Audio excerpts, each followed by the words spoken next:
Vaksinasi COVID-19.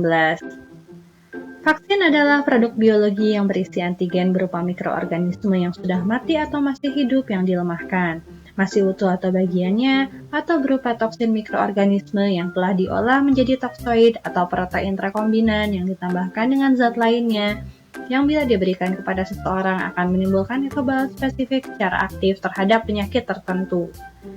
Vaksinasi adalah pemberian vaksin yang khusus diberikan dalam rangka menimbulkan atau meningkatkan kekebalan seseorang secara aktif terhadap suatu penyakit, sehingga apabila suatu saat terpajan dengan penyakit tersebut tidak akan sakit atau hanya mengalami sakit ringan dan tidak menjadi sumber penularan.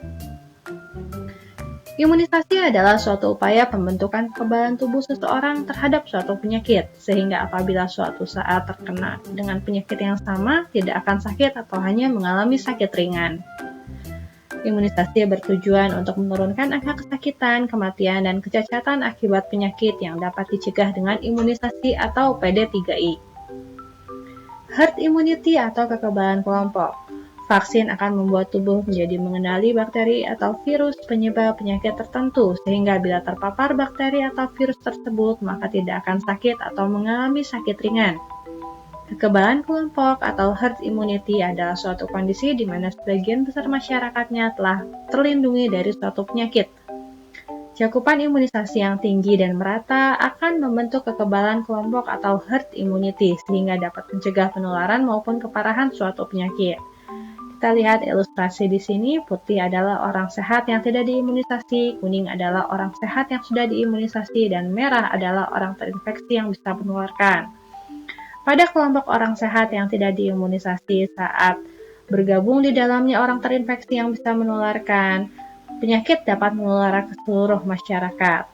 Sedangkan apabila sebagian besar masyarakat sudah diimunisasi saat berkumpul dengan orang-orang yang dapat menularkan penyakit, penularan penyakit bisa dihentikan.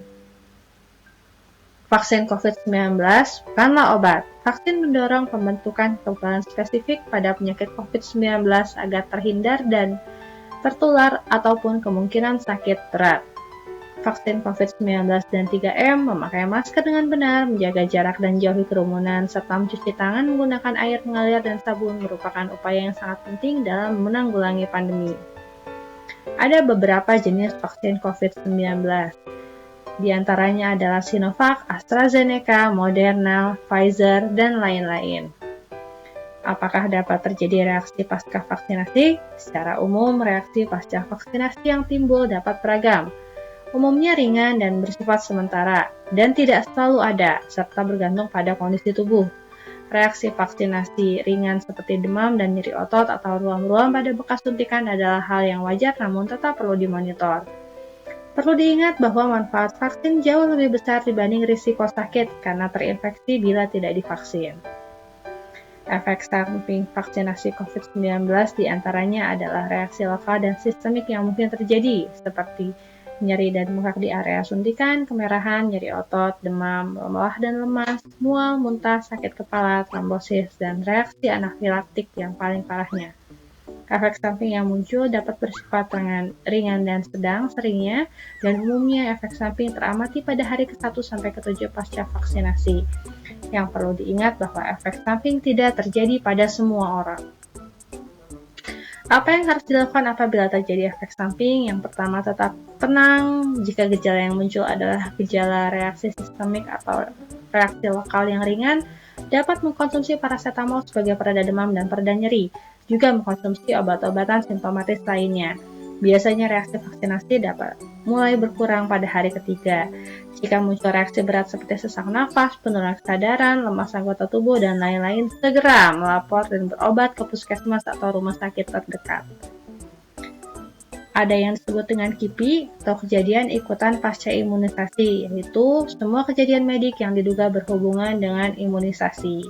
Ada alur khusus dan KIPI ini diatur secara khusus oleh Komnas KIPI Nasional. Rekomendasi Perhimpunan Ahli Penyakit Dalam mengenai vaksinasi AstraZeneca, khususnya bagi masyarakat umum termasuk lansia 60 tahun ke atas. bahwa vaksin AZ merupakan salah satu jenis vaksin yang dianggap efektif dan telah disetujui digunakan dalam upaya pencegahan penularan COVID-19.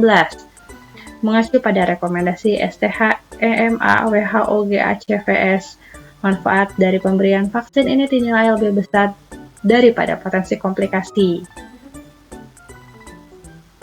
Sesuai pernyataan dari WHO, saat ini manfaat pemberian vaksin termasuk AZ melebihi resikonya, sehingga penggunaan vaksin ini diharapkan senantiasa melaporkan efek samping yang terjadi demi menjamin keamanan vaksin. Nah, sesuai anjuran dari UK MHRA, mereka yang mengalami gejala sesak nafas, membengkakkan tungkai bawah, nyeri kepala, gangguan penglihatan, atau lebam kulit setelah vaksinasi dengan vaksin AstraZeneca hendaknya segera berkonsultasi ke fasilitas kesehatan terdekat. Dan pasien dengan riwayat trombosis atau mereka yang secara rutin mendapatkan terapi antikoagulan atau antiplatelet masuk dalam kelompok special precaution. Special precaution itu diantaranya pasien dengan riwayat trombosis, yaitu nyeri atau bengkak unilateral pada tungkai bawah yang berkaitan dengan trombosis vena dalam atau DVT. Dan dicatat jika terdapat faktor risiko trombosis yang signifikan. Kemudian yang kedua adalah riwayat stroke atau adanya riwayat keguguran berulang yang terkait dengan APS. Apabila terdapat keraguan, harap konsultasi dengan dokter spesialis penyakit dalam atau konsultan hematologi onkologi medik. Dan bila terjadi efek samping pasca vaksinasi, hendaknya dilaporkan pada petugas berwenang untuk penelusuran lebih lanjut. Selain trombosis dan trombositopenia, data dari Inggris menunjukkan kejadian limfadenopati yang cukup sering pasca penyuntikan vaksin AstraZeneca, namun efek samping ini sejauh ini tidak dianggap berbahaya. Sebagai kesimpulan, PUBG mendukung upaya vaksinasi COVID-19 termasuk pemakaian vaksin AstraZeneca dengan tetap memperhatikan aspek keamanan dengan menganut prinsip tidak menambah syarat pemberian vaksin yang sudah ada. Kemungkinan munculnya efek samping di atas harus diinformasikan pada bagian edukasi KIPI sehingga para tenaga kesehatan dapat mengetahui dan menindaklanjuti apabila ada efek samping tersebut. Sehubungan dengan masalah trombosis pada pemberian AZ, maka harus dilakukan pemantauan efek samping untuk kemungkinan terjadinya trombosis, seperti gejala sakit kepala hebat, sesak nafas, mata kabur, kaki bengkak unilateral, dan lain-lain terutama pada hari ke-4 sampai dengan hari ke-20 pasca vaksinasi. Dan bila terdapat gejala tersebut agar segera memeriksakan diri. Apabila pada calon penerima vaksin AstraZeneca dinilai memiliki kecenderungan trombosis oleh dokter yang merawat, maka hendaknya diberikan surat kelayakan atau tidak layak untuk divaksin AstraZeneca. Sekian paparan yang dapat saya sampaikan. Terima kasih. Wassalamualaikum warahmatullahi wabarakatuh.